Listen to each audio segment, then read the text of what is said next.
Hi folks, we're back on our barbecue area and today we're going to be laying our final layer of gravel, which is a compacted gravel. So stick around and I will explain all.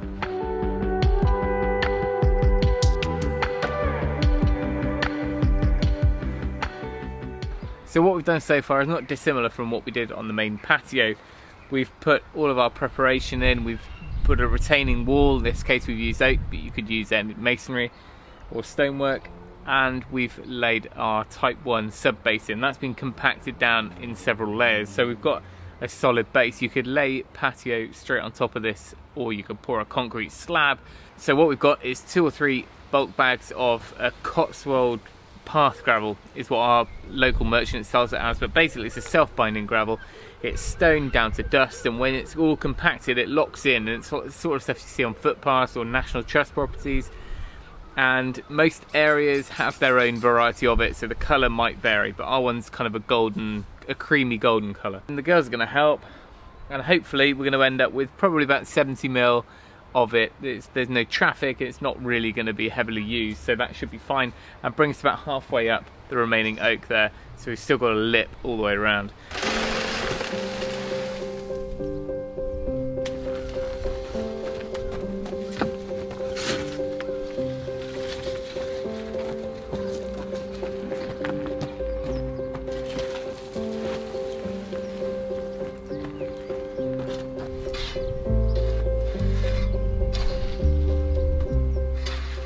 I'm going to try and set my levels as best I can with it uncompacted like this. So we fill the whole lot and then we'll compact in one go, and we'll go over it a few times.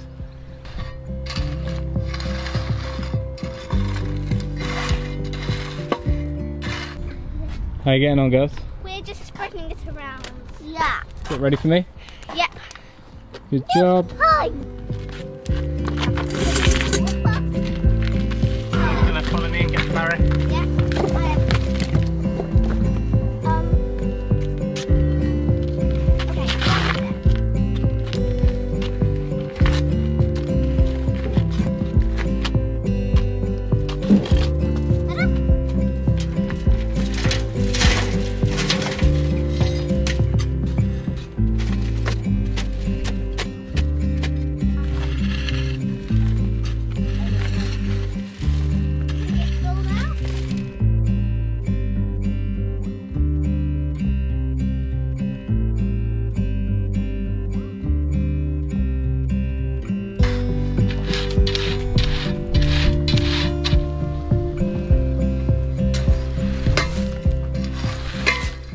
Right, where we are now is we've got all of the gravel down in place and it's roughly levelled. Now it's nothing like normal gravel in that it's not purely permeable. If you imagine you had kind of pea gravel or something here, the water would just shoot straight down. This actually needs to have a fall on it. Just treat it like you were laying concrete almost.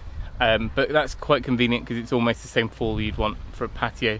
I've laid most of it with a fall away from the oak. We're heading towards the wall where I've backfilled with gravel. We've got a table going around this fire pit with 8 legs, and it would just be a nightmare if it's all you know, on the wonk. So if we can, we'll have a gradual slope over the whole thing rather than a camber, because that might just complicate things. I've turned the hose on full, it's there. Okay. Just shower it, okay? Right.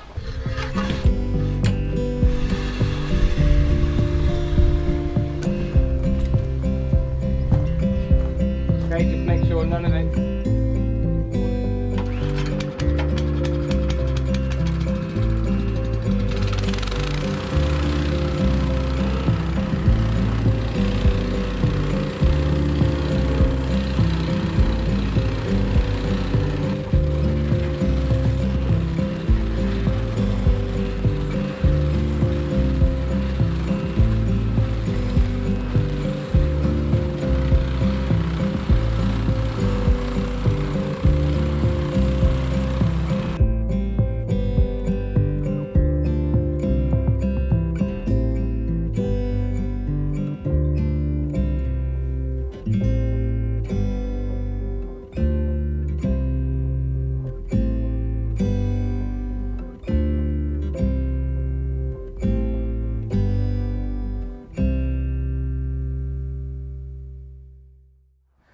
The fire pit is built.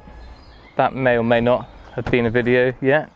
You can see the darker area just where it's been a bit damp coming out of the bag. That's the bit I've put in, and I've tried to kind of tie it in. When we first laid it, some of this we actually got quite wet before we went over it. And you can see it, I mean, it's pretty much like a dry screed.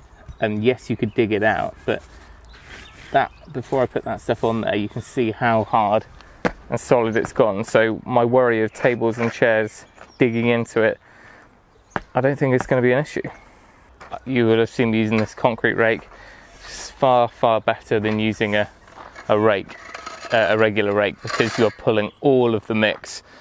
Otherwise, if you use a rake like a normal sort of garden rake or a tarmac rake or whatever, you'll end up pulling all this stuff but leaving all the important fines behind. So either use the back of a rake, so with the prongs pointing up, or this, something like this. You could even make something like this out of timber if you only had one job. But this is just an easy way to place the stuff before you compact it. I found you can actually give it a good soaking, because when it cuts down on the dust, it's what brings all that fines to the top and binds it all together. I'll try and get a close-up in a minute of that happening.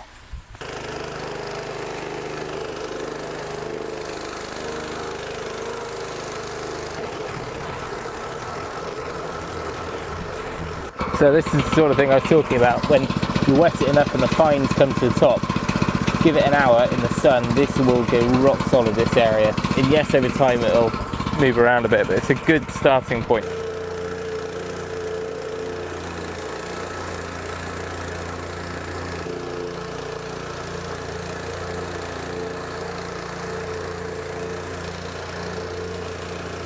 We're good, but I don't think we're there yet. This area here I know is going to dry rock solid, whereas here I think we can just give it a little bit more water and just get a few more of those fines up to the surface and give it another go.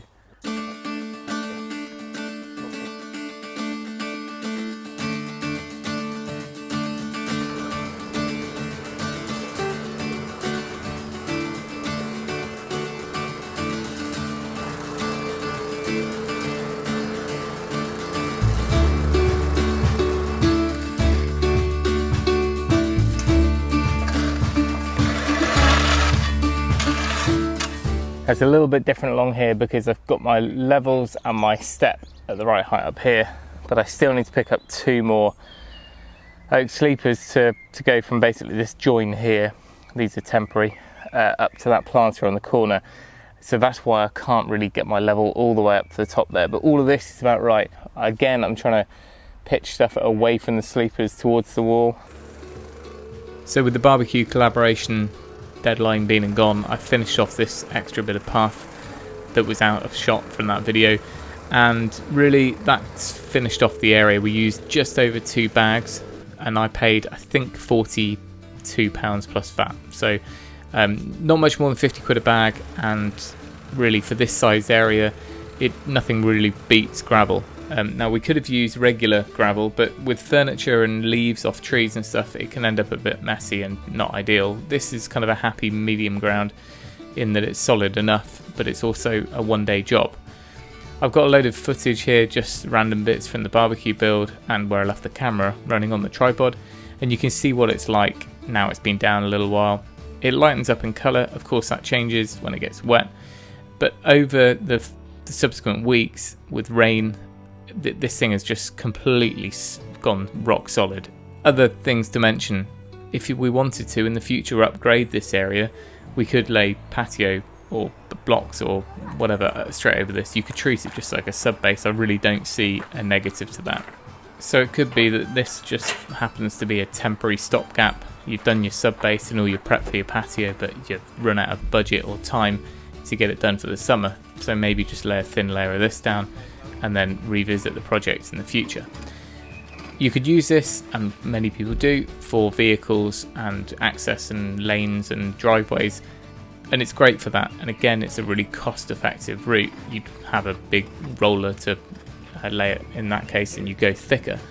But one thing I would suggest is that any pedestrian access to your front door, you pave or do slabs or something there, because you do get it up on your feet, and then if you're walking straight into a tiled hallway, you end up with that milky, dirty sort of footprints down the hall.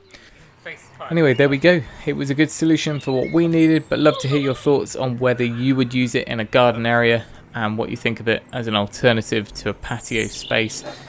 But thank you for watching. Remember, head over to Patreon. You can support the channel there. And thank you to all the people scrolling across your screen right now. And of course, our Restoration Couple mugs and t-shirts. All the info down in the description. But thanks for watching. Remember, if you can, do it yourself. And we'll see you next time.